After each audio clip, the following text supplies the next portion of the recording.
All right. Once again, welcome to the beatzillapdx official show. This won't be a long show at all. This is be real quick. This is more of a personal level for me because this addresses something that's going on in my hometown.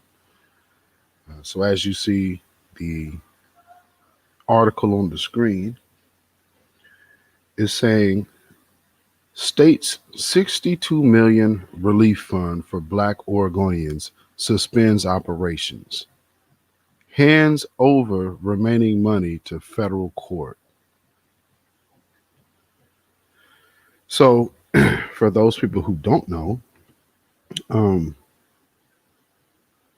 one of our, I believe he's a senator, or one of our representatives, I believe, Lou Fredericks, presented a proposal or a plan, rather, um, as you can see, for $62 million for Black Oregonians. Not really like a reparations package, but along them lines on a state level. So as you see or can imagine, this thing had definitely been fought so much that now, with set asides given specifically to Black folk,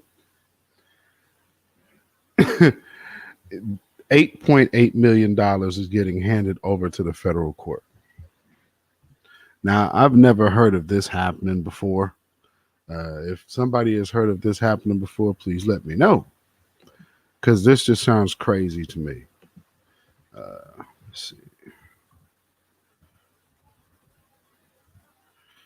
So, there we go. Okay, going to this article here. So you see the headline. So we'll just go ahead and scroll on down. That's actually our federal building, one of our newer courthouses, and they're actually building a whole nother courthouse. If you can see in the, I guess that would be slight right, barely in the shot. That's our Justice Center, which downtown Portland has pretty much been the focal point of all the protests that you've seen from Portland this summer.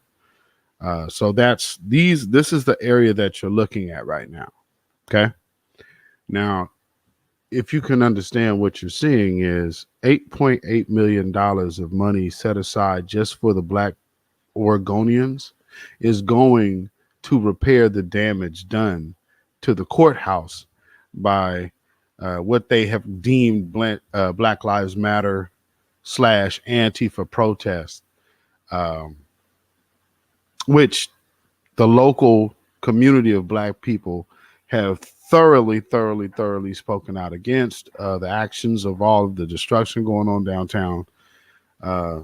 They've tore down statues. So basically what's happening right now is they're stopping operations and then giving the money to fund repair. Basically, they're not really coming out and saying that, but it's not by mistake that this building is right here in the picture. So both the two buildings that were damaged by the protest, that's what you're looking at. It's exactly what you're looking at. Okay, so this article is by Jamie Goldberg of the Oregonian / Oregonian Live. The state's novel $62 million relief fund for Black Oregonians will stop allocating grants and deposit its remaining $8.8 million with a federal court while legal challenges against it continue. That doesn't even make sense. If it's being challenged, why would you give the money away? Because if it's being challenged, then say the act actually wins, then what happens with that millions of dollars that you just gave away? That makes no sense. But this is what is happening in our city and our state, y'all. So I've long in these comment threads have told y'all, keep an eye on Portland, Oregon. Keep an eye on the state of Oregon. It's the 33rd state in the union. So this holds a great regard for these people. It's the first no Negro state in America. Second largest Klan state in America, if you didn't know. So all of these things that are going on, this isn't really making the news, although it's being reported by our local major newspaper publication here. But you won't see it on the news on either any of the channels right now. Nobody's talking about it. Let's see. The Oregon Cares Fund agreed to deposit its remaining money with the court Thursday after plaintiffs challenging the funds constitutionally asked U.S. Judge Karen Immergut to issue preliminary injunction or restraining order to stop the fund from distributing money on the basis of race.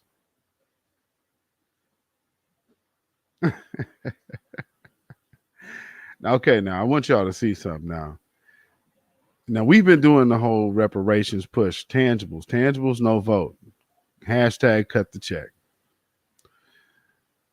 Now, the first time in history that you actually have a proposed tangible specifically for the Black people, especially in this particular time of COVID, coming down on the community, and also the everything that comes with this pandemic, which is loss of work, loss of income, food shortage, all of these different companies have to make less products because they're not able to move how they're used to moving. So all that being said, right now is the perfect time in a city where we only are 6% of the population, that because it's like, if you don't know the makeup of Oregon, majority of the Black Oregonians reside in Portland, which is at the top of the state. It's at the northwest corner of the state. We sit right on the border of Washington. So this is where most of us are. There are a few, peppered around the state here and there, but for the majority of Black people in Oregon, we are all up here on this I-5 corridor. So with that being said, we know good and well why they're giving this money over there to the right down to that place where all of the melee and all of this took place. So they still hit us on the back end. Don't get it twisted. They still got us on the back end. They're getting their money back, because this doesn't even make sense. How would you? Usually when things are tied up like this, I thought this goes into probate court or something like that. So the money has to sit up in trust, not give it to another entity. Yeah, well, anyway, so this judge, Immergut, has previously denied 2 separate requests for an injunction or a restraining order. In those instances, the Oregon Cares Fund set aside money for the plaintiffs in case they prevailed in their legal challenges, leading Immergut to find that they couldn't show the irreparable harm needed to warrant an injunction. Well, that makes sense. That, I mean, even still to this day. But again, these times that were happening before, when they were taking this to court, they were taking it to court because it was right before the elections. We had an election in this city. We had major elections in our state, not governor, but a lot of positions were changing in the state. We got a few new Supreme Court judge. So yeah, a lot of things have been shifting in the state legislation here in Oregon. So they had to play this kind of loosely. So there were people like, now let me tell you, on the ground level end of this thing. Of course, I'm here in Portland, so I'm hearing all the people and seeing all the posts about people not even getting their money. They've gotten emails saying that they would, someone would contact them. Yes, we acknowledge you've been registered. They were holding a lot of people from my city's registration up. So they were telling them that they were in the processing phase, and then they hear nothing else. There are very few people that I know of that actually got paid from this money. Now, I do know a few, but I do not know many. And I know many who are waiting. So Out of $62 million, I can tell you for a fact, it did not show up in my community. I don't know where it went. I mean, if you're down to $8.8 million, that's still a large chunk of money. It's funny that it hasn't hit our community. They over there protesting right now to keep these folks housed. Over in the north side, where I'm from, one of the long-standing black families that are still in the most gentrified area of this city, that still own their home. Well, up until recently, they had their own little legal situation, but that's also made the news. Another, I guess, what they like to call occupation. But again, where is this money? So, let alone the 8.8 million. Where's the other money? Where did that go? There's a lot of questions to be asked and answered around this whole deal. Because I keep seeing posts to tell people, okay, well, we're working on it. Because I guess these people are affiliated with the Oregon Cares Fund. However, I'm seeing a lot of people waiting, and there's a lot of business owners that ain't got nothing. And anything about local news here in Portland, they never highlight foundational Black American businesses. That'll be very rare. If they do, it's like Chitlin Fest, the crab boil or something like that. It's always going to be something like along them lines. It's not like, oh, we're going to the Black farmers. No, you're not going to see that part, because we do actually have a Black-owned farm here that does very well.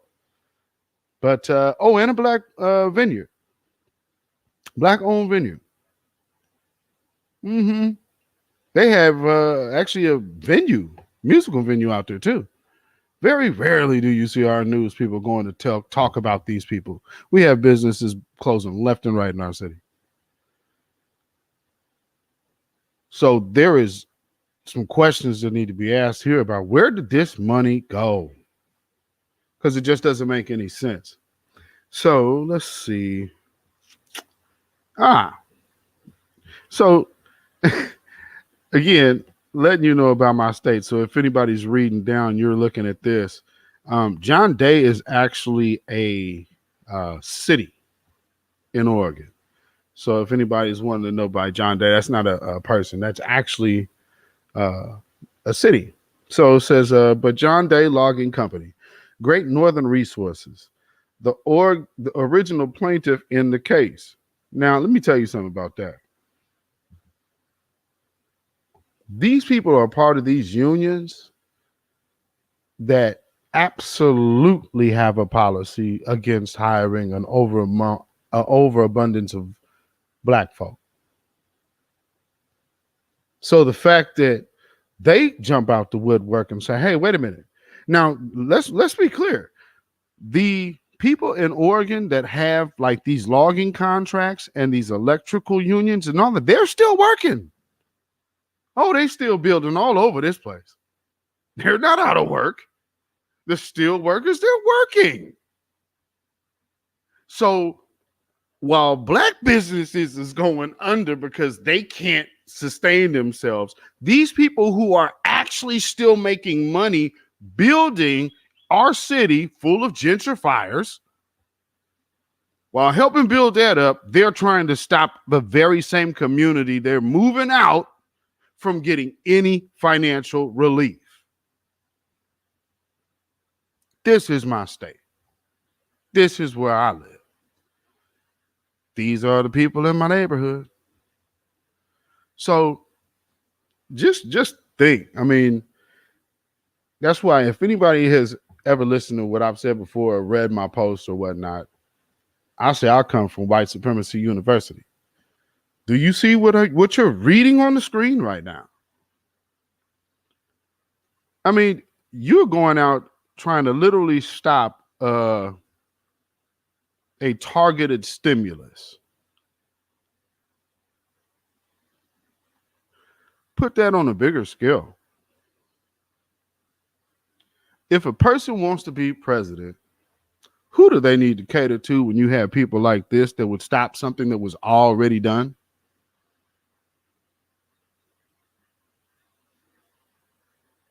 Let's let that sink in. So you got to be careful about who's talking to you. I know everybody may present a good smile, but their line actually might be garbage, but you just love their smile, so you just take it. Stop doing that. It will be the death of you.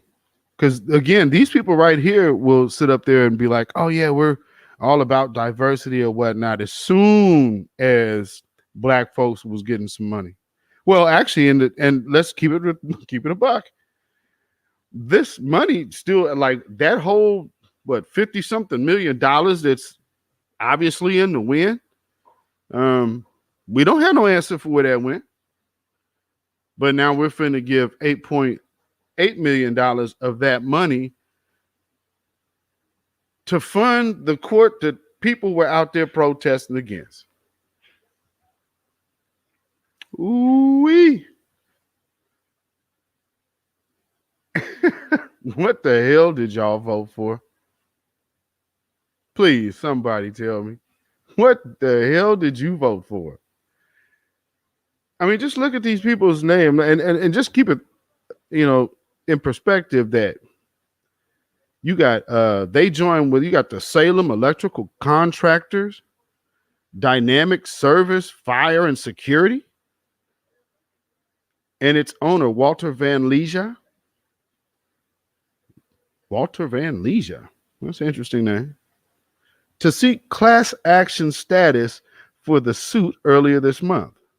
So they're trying to make this a class action suit for black folks not to get no money. So if y'all don't see, like, you would have to have a president make an executive order for reparations. Because this was presented and passed in Oregon legislation. Now, as soon as the election came and went, then, all of a sudden things started slowing up. But things were slowing up beforehand because this actually happened months ago. So people have been waiting for money like Oregon right now is in like shambles.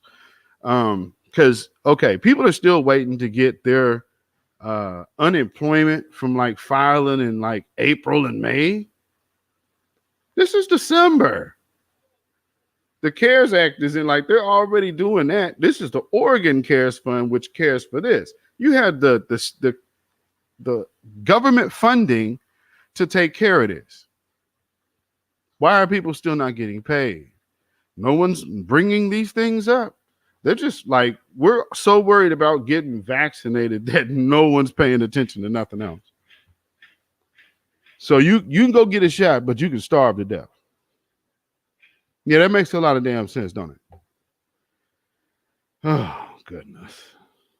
Okay, so they then filed a new motion for a preliminary injunction against the Oregon CARES Fund on behalf of themselves and others in their situation. What situation could that be? What situation are they in? They are corporations that are talking about they're in the situations against us. How? That I would like to hear anybody explain that one. That would be great, because I don't even know how that applies here. The people who are in this situation have no dealing with the black community other than the fact that they work for the contractors, or they are the contractors who have moved the black community out of North and Northeast Portland. That's their only interaction with the black community here. So what are they complaining about? Oh, these folks is getting angry. That's the problem. And it kind of shut their stuff down.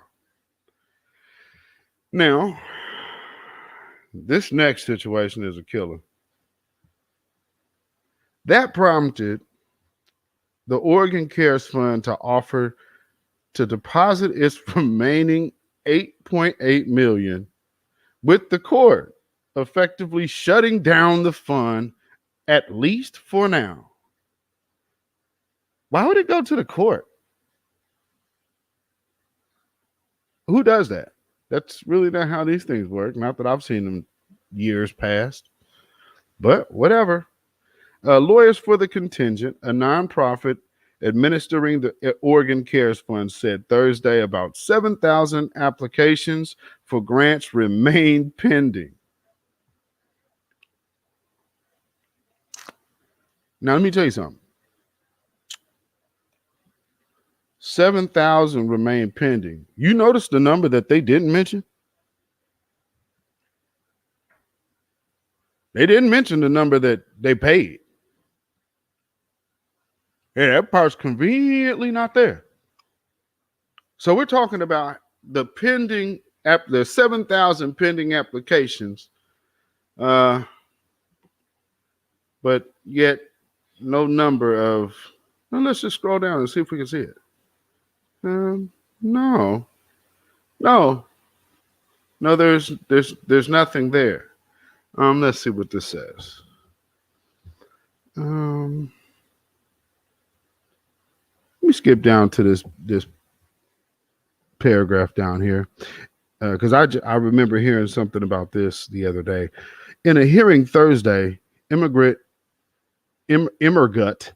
and lawyers for both sides agreed there was no need for a preliminary injunction if fund organizers were already depositing the remaining money.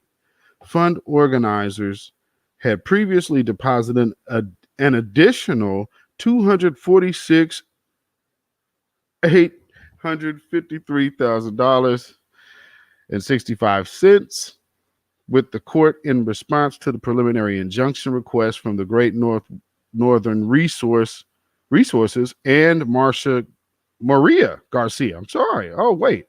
Okay, that's okay. Now, and that's again, this is the part that when this story first broke about the people who were doing this, I've just put this out there because I wasn't really trying to make a big funk, but this group, this Great Northern Resources and Maria Garcia, the Mexican-American owner of the prominent downtown Portland coffee shop, Revolution Coffee, who also filed a lawsuit against the fund last month. Now, if anybody is following me on Twitter, I did make a post about this, and I asked the question, has anybody asked who these people are who have a problem with this?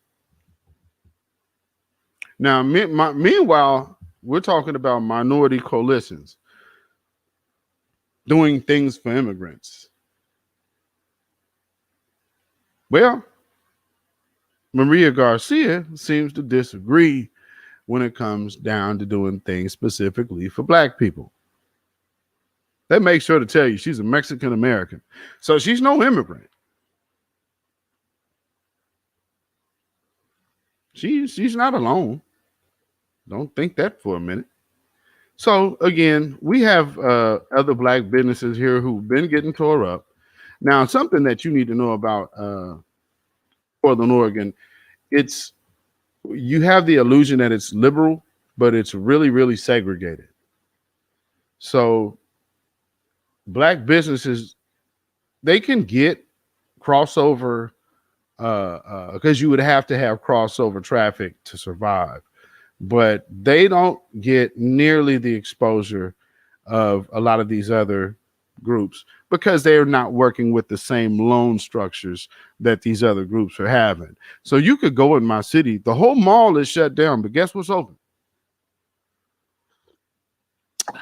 The Chinese food restaurant. The entire mall is closed, but the Chinese food restaurant is still open in the food court. Everything else gone, even Raising Cane's.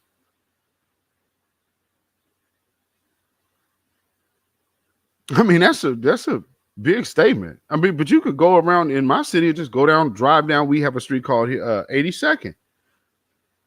Oh, their business is thriving, but they're circulating that money. Now, here's a situation that would have been able to put our community in a position to start recirculating money like these other groups. Look at what we have. Immediate resistance from those who also use us to get their tangibles. Can we cut this out? Can we finally end this practice of being doormats? Because it just has to end. And, I wasn't going to make this long. I just wanted to go through this to speak on this real quick, to just show you how whack these people are. And not everybody is your friend that say they, oh yeah, I have sympathy for you. Yeah, symbolic gestures is cool. You can name something after somebody. That's cool. But at the end of the day, what you're going to have to do for me, though, I got to see some of that money. Like, this is the big carrot. So this made everybody feel comfortable. Like, oh, yeah, things are changing. No, the hell they're not.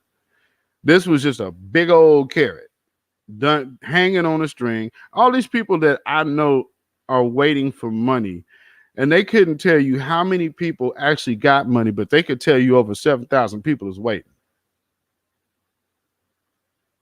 Who you think got that money? That's millions of dollars. Over $50 million.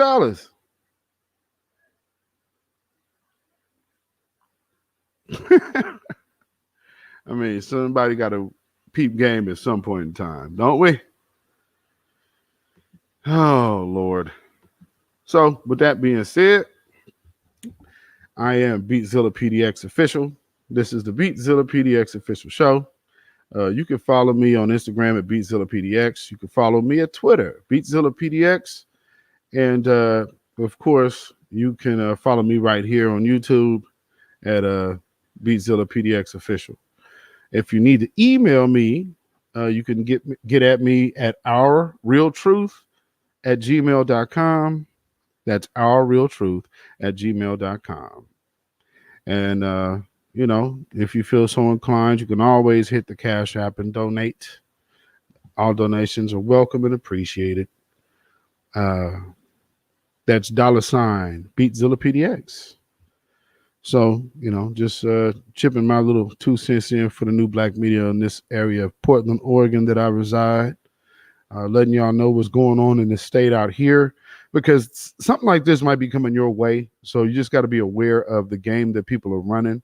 And because this right here is actually a legitimate law that specifically caters for black people.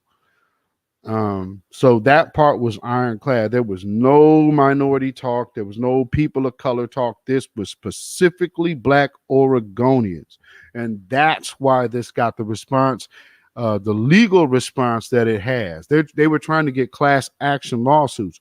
So you literally have Mexican groups getting with, shall we say, more conservative white groups to circumvent the Black Oregonians who have had their community completely decimated by gentrification, redlining, the color coding on bank loans, denial of bank loans, denial of liquor licenses.